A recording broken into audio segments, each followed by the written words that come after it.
5 KG gas cylinder थिले सावधान एबे रिफिल पाई भरिबाकू पड़िबो एते टंका।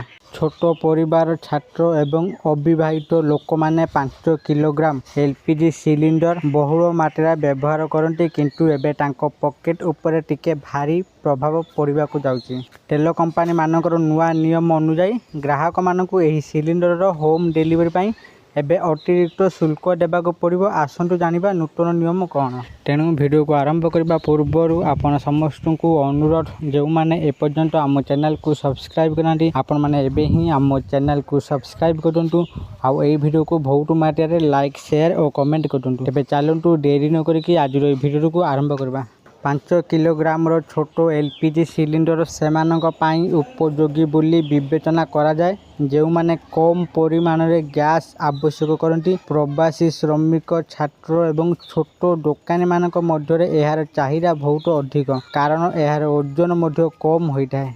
एबे जदि आपण एही 5 किलोग्राम छोटू सिलिंडर को आपण को घरे होम डिलीवरी रिफिल करने को चाहती तेज आपण को प्रति रिफिल पाई अतिरिक्त 25 टंका डिलीवरी चार्ज देबा को पड़िबो। एही शुल्क सीधा सड़क आपणकर पॉकेट खर्च को वृद्धि करिबो।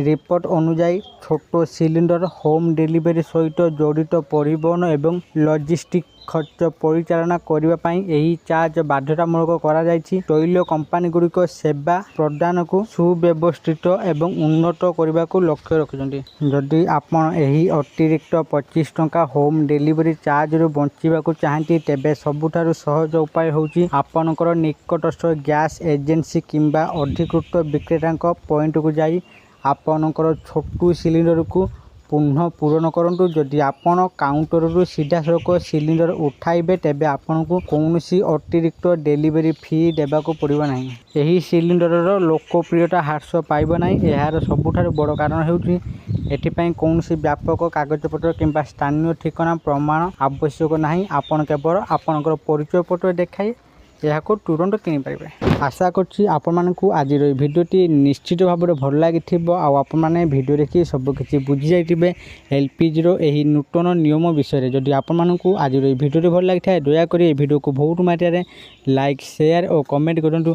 आउ जो मैंने एपर्यंत आम चैनल को सब्सक्राइब करते आपण मानकू अनुरोध आपण मैंने एबे ही आम चैनल को सब्सक्राइब करूँ। आज ये फोन देखा आउ एक नुआ भिडियो से पर्यंत मु दीपू आपण मान विदाय नौची। रोची धन्यवाद।